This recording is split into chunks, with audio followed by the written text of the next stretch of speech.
نماز کے ذریعے سے اللہ کا تقرب حاصل ہوتا ہے،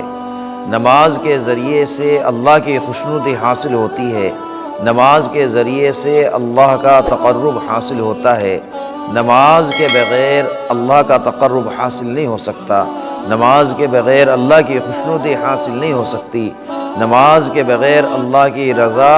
حاصل نہیں ہو سکتی، اس لیے کہ نماز ایمان کی علامت اور اس کی نشانی ہے۔ اگر کوئی آدمی دنیا کے اندر رہتا ہوا دیگر احکامات کے اوپر تو عمل کرتا رہے، لیکن وہ پابندی کے ساتھ میں نماز کا اہتمام نہ کریں تو یہ اس کے ایمان کی علامت، اس کی نشانی نہیں ہے۔ ایمان کی علامت اور اس کی نشانی یہ ہے کہ جب مؤذن اذان دے حی علی الصلاۃ اور نماز کی طرف، اور حی علی الفلاح اور کامیابی کی طرف، تو مؤذن کی یہ آواز سننے کے بعد ایمان والا مسجد کے اندر آ جائے اور نماز پڑھنے والا بن جائے، یہ اس کی ایمان کی علامت اور اس کی نشانی ہے۔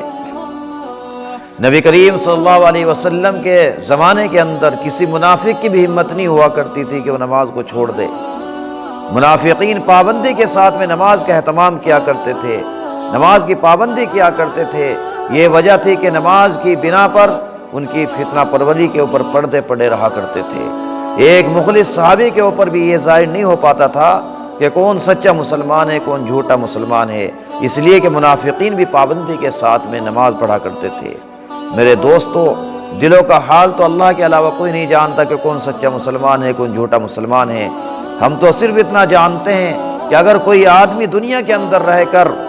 نماز کا اہتمام نہ کریں، نماز کی پابندی نہ کریں، اب چاہے وہ کتنی ہی کرامات دکھلائے، ایسا آدمی اپنے دعوے کے اندر شیطان مردود ہیں۔ اور اگر اس کے بالمقابل اگر کوئی آدمی پابندی کے ساتھ میں نماز پڑھ رہا ہے، نماز کا اہتمام کر رہا ہے، تو یقیناً ایسا آدمی سچا مسلمان ہے۔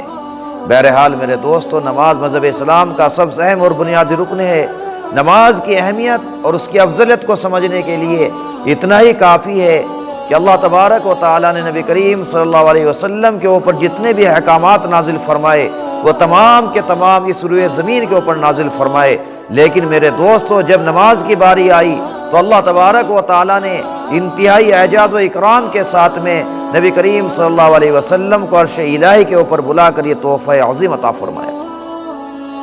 تو ظاہر بات ہے میرے دوستو کہ نماز سے بڑھ کر کون سا عمل ہو سکتا ہے، کون سی عبادت ہو سکتی ہے۔ یہ وجہ ہے کہ نبی کریم صلی اللہ علیہ وسلم نے نماز کی اہمیت کو اس طریقے سے بیان فرمایا، الصلاۃ عماد الدین ومن اقام اقام الدین ومن ہدم فقد ہدم الدین، کما قال علیہ الصلوۃ والسلام، کہ نماز دین کا ستون ہے۔ جس آدمی نے نماز کو قائم کیا اس نے اپنے دین کو باقی رکھا، اور جس نے نماز کو چھوڑ دیا اس نے اپنے دین کو ختم کر دیا۔